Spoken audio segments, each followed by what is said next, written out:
बालेन शाहले पटक पटक संसद विघटन गर्न लगाउनुस् पहिला भनेर भनिराख्नु भएको कुरा सबैले अन्डर एस्टिमेट गर्नुभएको छ।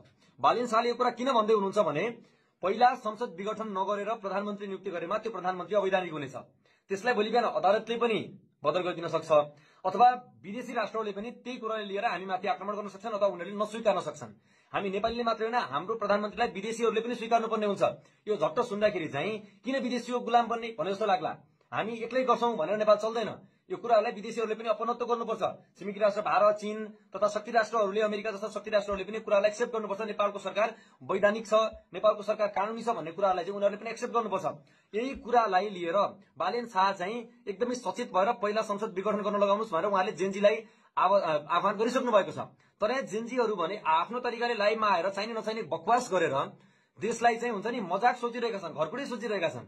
यसरी देश चल्छ। बालेन शाह किन साइलेन्ट बसिरहेका छन्, बालेन शाह के कुराको प्रतीक्षामा छन् भन्ने कुरा बुझ्नु पर्दैन। तपाईहरुको दिमाग हो कि गोबर हो?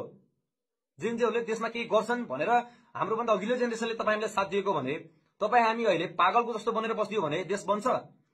अन्तर्राष्ट्रिय निकाय, अन्तर्राष्ट्रिय शक्ति केन्द्रहरूले, अन्तर्राष्ट्रिय हामीलाई घोषपेच गर्ने जुन अन्तर्राष्ट्रिय तत्त्वहरू छन् उनीहरूले हामीलाई आक्रमण गर्नुभन्दा अगावै हामीले हाम्रो देशको प्रधानमन्त्री नियुक्त गरिसक्नुपर्छ। हाम्रो देशको प्रधानमन्त्री, हाम्रो देशको अभिभावक हामीले नियुक्त गरिसक्नुपर्छ। अहिलेसम्म हाम्रो देशको अभिभावकीय भूमिकामा राष्ट्रपति हुनुहुन्छ।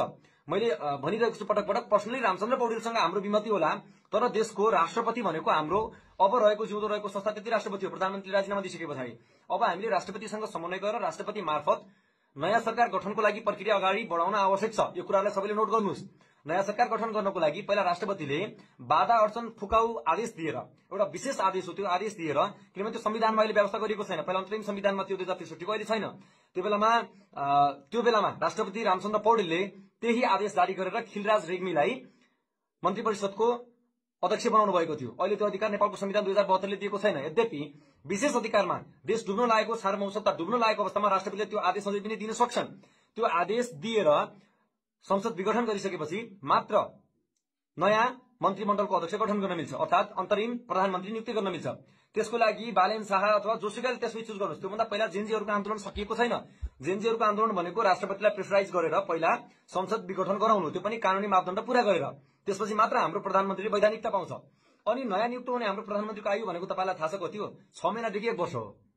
6 महिनादेखि 1 वर्ष प्रधानमन्त्री बन्नको लागि हामीले बालेन शाहले राखेको हो। बालेन शाह हामीलाई कमसे कम 5 वर्षको लागि प्रधानमन्त्री चाहिन्छ।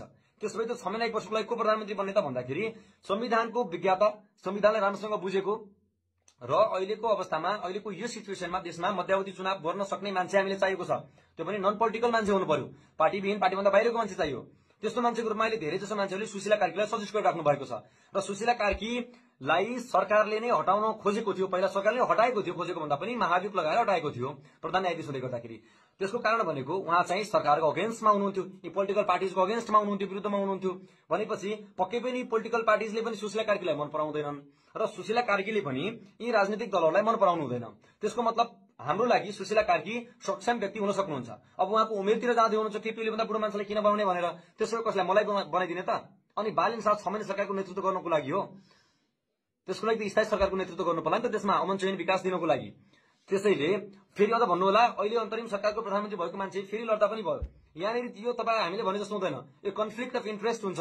यहाँनिर यो कुरा चाहिँ अहिले सरकारको नेतृत्व गरिरहेको मान्छे आफै चाहिँ चुनाव गराउने अभिभारा लिएर जाने अनि आफै चाहिँ प्रधानमन्त्रीको लागि भनेर चुनावी मैदानमा जान सुहाउँछ, चुनाव कसले गरिदिन्छ? त्यसैले गाइस यो कुराहरूमा सबैजना अवेर हुनुहोस्, सचेत हुनुहोस् र अहिलेको लागि हाम्रो पहिलो माग भनेको राष्ट्रपतिद्वारा कानूनी मापदण्ड पूरा गरेर संसद विघटन गराउनु हो। संसद विघटन गराइसके पछाडि मात्र हामीले बालेन शाह अथवा को मान्छेलाई चाहिँ प्रधानमन्त्रीको रूपमा 6 महिनादेखि 1 वर्षको लागि कसलाई राख्ने भन्ने कुरा चाहिँ हामीले त्यसपछि डिसाइड गर्ने कुरा हो।